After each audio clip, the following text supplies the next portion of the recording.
What is going on, everyone, and welcome back to Cantina Talk. What is going on, everyone, and welcome back to my channel. So, in today's video, I decided to do something a little bit different. As most of you know, I'm going to be going on a little vacation next week, so I'm not going to be able to get as many videos out. I decided today to do a different kind of video in preparation for Ahsoka. I'm going to be ranking every single Star Wars show and movie that is currently in canon. So, without further ado, let's just get right into this. So, I'm going to start off with Tales of the Jedi. I really do want to put this in S tier, but for right now, I'm going to put it in A tier. I thought everything was great, knowing Ahsoka's backstory and also a little bit of Jedi Dooku Lost. I thought it was really cool to see, along with young Qui-Gon, Mace Windu, etc. It really gave us a new aspect and a new way of looking at things when it comes to the Jedi Order. I also like the parts we got of Ahsoka fighting the Sixth Brother, and knowing that the crystals from his saber are the ones that she used to make her own. Next, we have The Mandalorian. I'm going to put this ahead of Tales, but I really want to put this in A tier. I really do. Sorry, I really want to put this in S tier. I really do. The only thing that's dragging me down with that a little bit is Mando Season 3. As most of you know, it wasn't the best well received. I still enjoyed it, although I do disagree with a lot of it. There were a lot of things there that didn't need to be there. Everything with Lizzo and Jack Black. Even though I still enjoyed the episode, Christopher Lloyd was amazing. It just felt way too out of place for the last 3 episodes that we had of the season. So if we would have got 12 episodes like Andor, I could see it. But with that being in the last 3 episodes, I'm a little more than pissed off that that's what we got. The finale was amazing, although it did seem like it was a little out of place here, and there were certain things, like certain scenes were removed, etc. Sad the Darksaber's gone, but also glad that Mandalore is starting to prosper once again. Mando Season 2, by far the best season, incredible. Season 1 was also great as well, but Season 2 really just hit home. The Boba Fett episode, the episode with Mando and Mix Mayfield breaking Imperial Compound. Also, the amazing first episode of the season. And obviously, lastly, the episode with Luke Skywalker, the finale. That episode had me in tears. I watched it live alongside Star Wars Theory.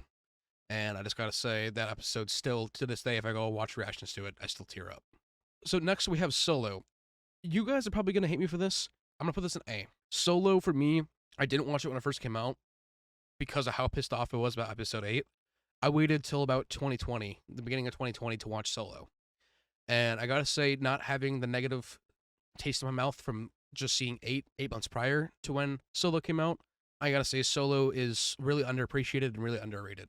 There are some issues with it, just like every single movie. But Solo is honestly, for me, one of my favorite, if not my favorite, Star Wars movies. It's it gets way too much hate. Solo is honestly, in my opinion, a really good movie. If you really give it a chance, the story's great. Everything with Kira and Dryden Voss and Crimson Dawn's great. I even liked Eldon Ehrenreich's take on Han Solo. Obviously, it's not Harrison Ford, but he still did a pretty good job, and I'm really happy with everything with it. Next, we go to Episode 7, The Force Awakens. I want to put this in, okay. This is the only movie out of the sequel trilogy that I actually enjoyed watching, and I actually liked when I got left the theater. It honestly almost felt like a rehashed New Hope, but with that, it's still, I enjoyed the story, I enjoyed everything with Finn, and I really thought he was going to become a Jedi and everything was going to be great, but it kind of took a turn for the worst later on. There's not really much I can say other than I enjoyed watching it. It was cool seeing Han Solo. Sad that he died. I just hate the way that they took Finn and everything that went down with this movie, with the marketing, with shrinking down John Boyega. Next, we have the Clone Wars movie. I'm not going to put this in good, even though it definitely could. I'm going to put it above Episode 7, though, because without this movie, we wouldn't have Ahsoka Tano. We wouldn't have any of the Clone Wars arcs. We wouldn't have Mortis. We wouldn't have anything with Maul. We wouldn't have Rebels. We wouldn't have Bad Batch. We wouldn't have anything. Hell, we might not even have Solo because Crimson Dawn is Darth Maul's crime syndicate. There were so many things that came after due to this movie and the show. So that's why I'm going to put it in good. Because of that reason alone, I'm going to put it in good because we got so many more amazing things out of it just because of this movie. I know it's not well received and it's not the most widely liked, but this was laying down the groundwork for what we know today as Star Wars. I can say the same thing with A New Hope. A New Hope's not one of my favorite movies, but if we didn't have it, we wouldn't have anything that we have now today. For that reason, too, I like A New Hope. Next, we have Bad Batch. I'm going to put this in good. It's almost great. If there was like a A- or a B+, that's where this would go. I really like Bad Batch Season 1, and I really like Bad Batch Season 2. RP Attack. Actually, no. I'm going to put it in great. Yes, there are filler episodes, but with how big the seasons are, it's kind of understandable that there are filler episodes, and it's okay. But with that too, when we get filler episodes back to back to back, it does kind of suck a little bit. But the highs of this show are really just that. They're highs. This show has been incredible throughout it, even with the ups and the downs. So next we have the Clone Wars. This is instantly going to S tier. The first, maybe even like season 1 through 3, is way more kid oriented, along with the Clone Wars movie. But from, I would say, 3 on through 7, the most Star Wars feel like content that we've gotten. Clone Wars season 7 was amazing. We did have filler episodes, but it is what it is. Everything with season 4, season 5. Clone Wars is all around an amazing show, especially the Siege of Mandalore, and everything that ties into Revenge of the Sith and Order 66, and Ahsoka faking her death. I can't say enough about this show. It's thinking about the show, I'm getting a little teary-eyed. Just like the finale alone of the show is incredible. And with that, I think I'm gonna move on to Andor. I'm putting this right up here. I really liked Andor. Sure, it was slow at times, and sometimes it felt way too dragged on. But we also had 12 episodes. I really enjoyed the fact that we had the 12 episodes, and if Mandalorian season 3 had 12 episodes, it probably would have been better. Andor was true Star Wars, but at the same time did not even feel like Star Wars. It was Star Wars without being Star Wars in the best way possible. Diego Luna was great. I really loved the story, everything with Kino Loy and the prison, along with the attack on Aldhani. I cannot wait for Andor season 2.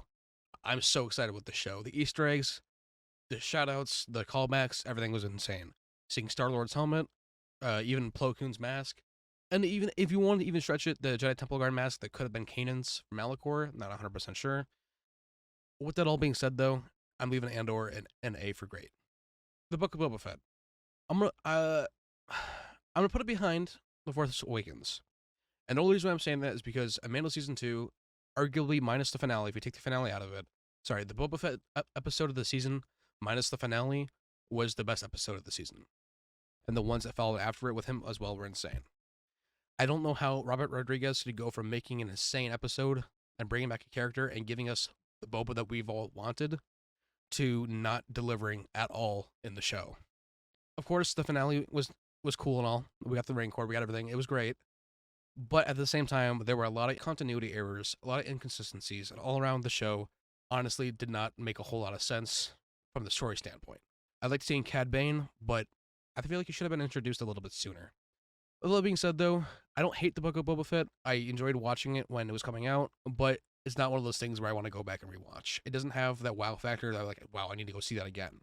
I really feel bad for Tamara Morrison, and I hope he gets more screen time in other shows and movies and gets treated better with this. So now we have episode 6.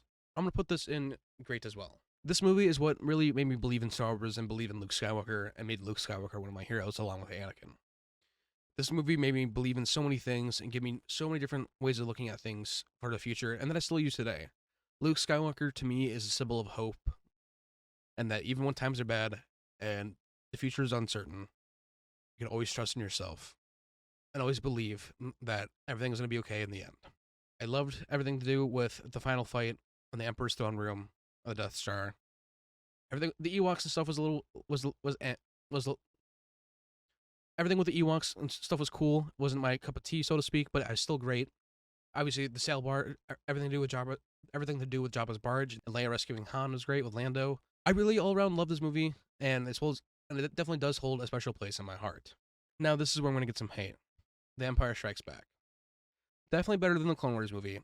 I just didn't grow up with it, so I don't have that feeling towards the movie where I'm like, oh my god, Empire's the best movie ever made. I understand why people make their argument. For me, it feels a little too drawn out and feels a little bit slow at times. I do like the movie a lot, and it's up there on my list for sure, but I just don't have that wow factor, and it feels almost sometimes a little overhyped. That could just be me. That could just be my opinion. And if I offend anybody, I'm sorry. It's just my opinion, and we don't have to have the same one. It's okay. I do really like Empire. Everything on Hoth was amazing, and seeing Yoda and following all Luke's training. And then on top of that, too, I saw the movie when I was 6 years old with my grandfather, and the reveal at the end of Darth Vader being Luke's father blew me away. Nothing has really been able to compare to that feeling, minus seeing Luke show up in the finale of The Mandalorian. Even right now, I have goosebumps just talking about it. Next, we're going to go to Rogue One. This is going to be the first movie going in the S tier. I really love this movie. For me, it was great from start to finish. The story, the premise, everything has to do with it, and obviously it laying the groundwork for Andor. This movie as a whole was great. I love the cast. There's nothing bad that I can really say about this movie. Obviously, we got the iconic Vader hallway scene from this, And on top of that, too, it leads perfectly right into A New Hope. And that's what I love so much about it. It literally leads right into A New Hope. I think A New Hope maybe picks up 5 minutes after Andor ends, which to me, the fact that it was coming this close was insane. And for that reason, that is why it's at S tier. Next, we have Resistance. I tried watching the first 2 episodes. I couldn't get through it. I really wanted to give this a chance. I really wanted to like this show. I just can't force myself to get through it anymore. I've tried and I can't. So for that reason, I'm gonna leave it down here. I don't know what it is about the show. I just cannot get through it and like it. Next, we have the Kenobi show. I'll put it in okay. Honestly, everything with Obi-Wan and Vader, and then the flashbacks and everything, pretty much carried the show for me. A lot of the stuff with Reva, I did not agree with. It didn't make sense to me. Her surviving, not 1, but 2 Qui-Gon Jinn style slashes into the stomach and surviving them both times. In my opinion, I think Qui-Gon's kind of turning in his grave a little bit. I think everything with Leia should have been a 1 to 2 episode thing. We had so many other stories and so many other things that could have happened in the show and didn't. For example, in Book of Boba Fett, we got Black Chrysanthemum. He even had the scar from in the comics when he fought Obi-Wan Kenobi. That could have been in there as well. I don't think Kenobi would have spent that much time off of Tatooine based on all the source material we already have of what Kenobi was doing on Tatooine while watching Luke. This show had some inconsistencies, and especially when they relieved Fortress Inquisitorius. It just didn't make a whole lot of sense to me how that even came into play. And along with that too, the Grand Inquisitor. I don't hate the actor or anything, and I get why he didn't watch Rebels, but I think he probably should have to get a little more feel of this character. And we've already seen Utapauans before. In episode 3, so we know that they can look right. I don't know what the hell they were thinking when they made the show and did the VFX for it. They could have made it so much better than just literally shaving his head and putting a bald cap on him. I'm sorry to say it, the Grand Inquisitor was done poorly. If you haven't already, I definitely suggest watching the Patterson cut of the show that was turned into a 2-hour movie. Definitely way better paced, and I cannot wait for Pixel Joker's version of it. The entire mentioning of Quinlan Vos was also great as well, knowing he's still alive. But that's really all I can say about the show. I really had high hopes for it, and it went straight into the gutter for me. With that being said, I'll move on to Star Wars Rebels. I'm also going to move down Bad Batch. But we have Star Wars Rebels. I'm going to put this above the Solo movie. But for me, Rebels almost is better than Clone Wars. If we would have gotten the full 7 seasons of Clone Wars for Rebels, it would definitely surpass it. The first 2 seasons of Rebels were okay. Season 1 was very kid oriented, just like season 1 of Clone Wars. But everything with Ezra, Thrawn, Sabine, Lothal, Mandalore, those stories in between were amazing. Without this show, we wouldn't have the Ahsoka show. The Ahsoka show for me is going to be the most anticipated show / Star Wars project of the year so far. I cannot praise Rebels enough for what it has done, not only for the Star Wars community, but for me as a fan in general. There's a reason why, if my wife and I ever have a son, I want to name our son Kanan, after Kanan Jarrus. With that all being said, Rebels is going to go into A tier. Next, we have Revenge of the Sith. This is an immediate S tier for me. I love Revenge of the Sith. Honestly, to me, this is a perfect movie. Sure, sometimes the dialogue might seem a little odd, but I think everything outweighs that. From the Battle of Coruscant to the Battle of Mustafar, Utapau, everything in between. Not only that too, every single time I rewatch it now, we have all the scenes from Mando, Book of Boba Fett, Kenobi, the Clone Wars, Rebels, etc. that all feed into this and make this such a more powerful experience going through and seeing Anakin fall to the dark side and turn again to Darth Vader. Even the Tales of the Jedi tie-ins too with Padme's death. There are so many great things with this movie now that we have all this other stuff to combine it with too that makes it such a memorable experience, and I cannot wait to show this movie to my kids in the future. Revenge of the Sith for me is the perfect Star Wars movie that we've had. Next is A New Hope. I'm going to put this in good. The reason why I'm saying that is because, for me, it does feel a little long and drawn out.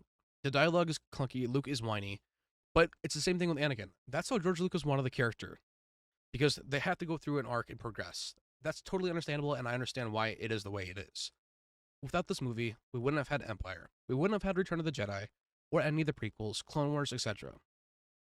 This movie, to me, when I first saw it the first time, even though I had already seen bits and pieces of Clone Wars on TV, this movie blew me away. I had no idea this is what Star Wars was actually like.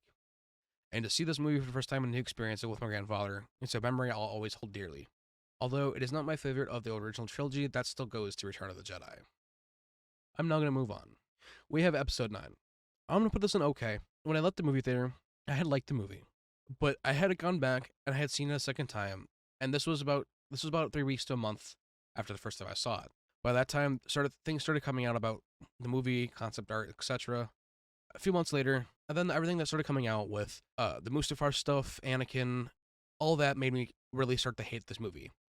Because of that stuff, though, I'm not going to move it lower because that's just my opinion and how I feel about it. I don't want to shit on the movie because it's bad. I want to shit on the movie because it literally feels like a dick measuring contest between J.J. Abrams and Rian Johnson. I don't know what Disney was thinking with the sequel trilogy. This movie had so much potential and went down in the gutter. I liked it when I first saw it, especially hearing Ahsoka, Kanan, and everything at the end, and Ben's return to the light side. But at the same time, there was a lot of issues with it as well. Without further ado, though, I'm going to move on. We now have Attack of the Clones. This is also going to be a very controversial one. I really love Attack of the Clones. This is easily my top 4 favorite Star Wars movies. If I had to label them, it would probably be Revenge of the Sith, Rogue One, Solo, and then Attack of the Clones. Everything with Geonosis was great. Seeing Naboo, Anakin and Padme's relationship, Anakin with the Tusken Raiders, and especially too seeing Darth Vader's hilt for the first time before Anakin later got the Skywalker graphics. The Attack of the Clones Anakin Skywalker lightsaber is my favorite of all time. If I could get the Master Replicas version of it, I would. Unfortunately, though, it's more than a couple $1,000s. This movie does have some really bad dialogue at times, and sometimes it does feel clunky. But at the same time, this was the start of everything. This is what gave us the Clone Wars, especially. So with that, I'm having it in B tier. Then we have Episode 8. This is going to go right into, if I could put, I've never seen this movie again, it's horrible, I wouldn't. This is going to go in E tier. I wish I hadn't seen it. I grew up with Luke Skywalker being a symbol of hope and believing in myself, and this movie just totally destroyed that for me. It's clear Rian Johnson doesn't know how to handle Star Wars, but to release Knives Out after this, to how good that movie was, really made me hate how badly he treated Star Wars and this movie. I don't know what he was thinking with Luke Skywalker. The stuff with Snoke was kind of cool, same thing with the throne room, but at the same time, that doesn't help the fact of what he did not only to Kelly Marie Tran and John Boyega, but also to Mark Hamill as Luke Skywalker. I don't want to talk anymore about this movie. It's just my opinion on it. If you don't like it, I'm sorry, but I cannot stand this movie anymore. Next, we have Visions. This is also going to go down there. I watched season 1. I thought it was okay. Season 2, I watched one episode, and I was like, why do we even need this? Why is this a thing? Why not give us Star Wars What If instead? So that's going to stay down there. I don't have anything more to say on it because of that. Next, we have a Phantom Menace. I'm going to put this at the top of okay. It is the start of the prequel trilogy, and we wouldn't have had Revenge of the Sith or anything after that if we didn't have this movie. So I'm going to be giving that a lot of the credit. And with that too, I have to say, this movie also holds a special place in my heart. And I have to say too, this movie's great, but at the same time, there is issues with it as well. And Ahmed Best and Jake Lloyd did not deserve the hate that they got. Now onto the final one. This is going to be the Ahsoka show. Obviously, it hasn't come out yet. My prediction is that it's going to be an S tier. I have so much faith in Dave Filoni and in the show being so good, and that I hope that this show is going to pay off exponentially. With all that being said, though, I want to let you guys know that I now have merch. I'm going to go ahead and link in the description down below.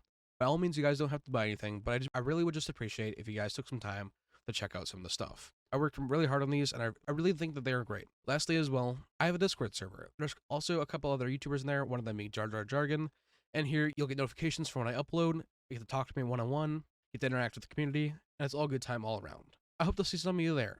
All the links are going to be in the description and in the comments down below. With all that being said, though, thank you guys so much for watching this video. I hope you all enjoyed. Lastly, may the Force be with you all.